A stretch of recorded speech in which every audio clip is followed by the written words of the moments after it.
আসসালামু আলাইকুম। কেমন আছেন সবাই? আশা করি সবাই ভালো আছেন, আমরাও ভালো আছি। তো এই যে চলে আসলাম দুপুরে রান্না বান্না করতে।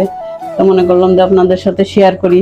আসলে আমি তো হাউস ওয়াইফ, আমি তো আর বাইরে গিয়ে আপনাদের ভিডিও দিতে পারবো না।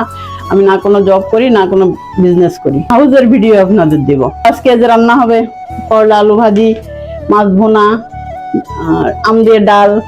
আর তো আসলে মানুষ বেশি না, এই জন্য খেয়ে পারি না, যেটা রান্না হয় এটা থেকে যায়। কষ্ট করে ভিডিওটা একটু দেখেন।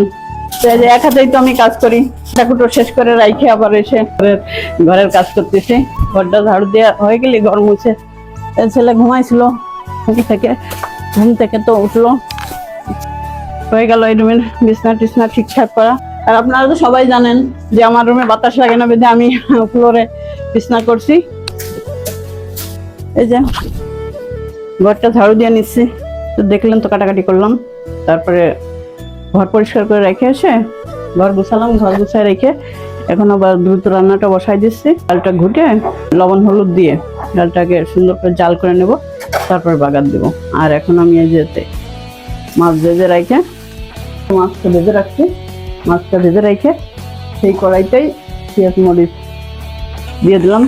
দিয়ে এবার আমি এতে করলা ভাজিটা বসাই দেবো। এক হাতেই রান্না করতে হয়। এই যে করলাটা দিয়ে দিলাম, অল্প একটু হলুদ দিয়ে দেবো, বেশি আর একটু লবণ দিয়ে দেবো। সুন্দর ভাজা ভাজা করতে হবে। ডালটা বলক এসে গেছে, গেছে ডালটা। ডাল কিছু সময় এরকম জাল করতে হবে, জাল করে বাগার দিতে হবে। বাগার দিয়ে আর কোনো জাল করা যাবে না, তাহলে ডালের সুগন্ধটা থাকে না। যে করলা ভাজিটা হয়ে গেল, এই যে করলা ভাজিটা হয়ে গেছে, দেখেন ভাজা ভাজা হয়ে গেছে। আমি বেশি ভাজা করি না, এরকমই করি, এটাই মজা লাগে। এই করলা ভাজি একদম একটু দিতে লাগবে না।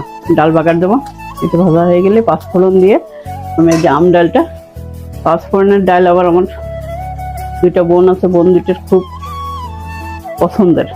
ওরা আমার হাতের ডাল অনেক পছন্দ করে, বাড়ি গেলেও বলে যে মিস করে ডালটা। আমি এটা এখন এটা বাগার দিয়ে এই গরম কড়াইটাই আবার এই যে মাছটা ভেজে রাখছি, মাছটা ভুনা করে ফেলবো। আর এই যে এই চুলায় এই সেমাইটা রান্না করবো। দুধ রেডি করে রাখছি, এই যে এটা দুধ সেমাই রান্না করবো। এটা রান্না করে ফ্রিজে রেখে দিলে খাইতে স্বাদ লাগে। মিষ্টি জিনিস এমনিও ঠান্ডা হলে ভালো লাগে।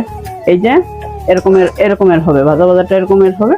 গরম ডাল, এই গরম ডালের ভিতর ছেড়ে দিলাম, দিয়ে একটু নাড়া দেবো, একটুখানি নাড়া দিয়ে দেবো, নাড়া দিয়ে ঢেকে রেখে দেবো। এই যে ঢেকে রেখে দেবো। ছেলে তো আবার এগুলো খায় না, ডাল খায় ও, সব রকমের ডাল খায়। আর এই মাংস দিয়ে খাবে ও।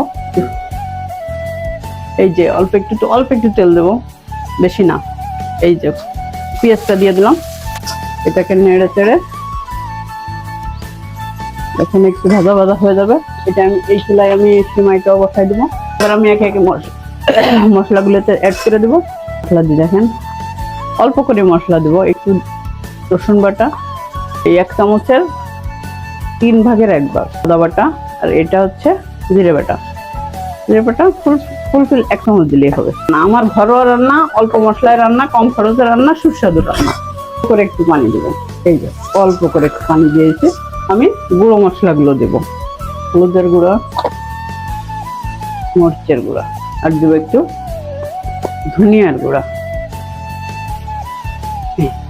দিয়ে মশলাটাকে কষাইতে হবে। এই যে মশলায় তেল ছেড়েছে, যা বলতে আমি একটু পানি দিয়ে দেবো, কারণ মাছ তো আমার ভাজা, বেশি পানি লাগবে না। এই দেখেন এই যে তেল ছেড়ে দিচ্ছে, দেখেন তেল ছেড়ে দিলে অল্প করে একটু পানি দিয়ে টুকি হয়ে যাবে। দিয়ে এবার মাছগুলো ছেড়ে দিব।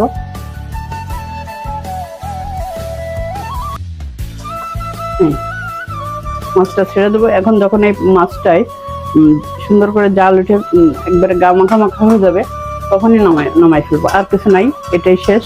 ছোট একটা ভিডিও দিলাম, যদি ভালো লাগে তাহলে লাইক কমেন্ট শেয়ার করবেন। এই যে আপনারা কষ্ট করে এতক্ষণ আমার ভিডিওটা দেখলেন, সেজন্য আপনাদের সবাইকে ধন্যবাদ। তো সবাই ভালো থাকবেন, সুস্থ থাকবেন। আল্লাহ হাফেজ, আসসালামু আলাইকুম।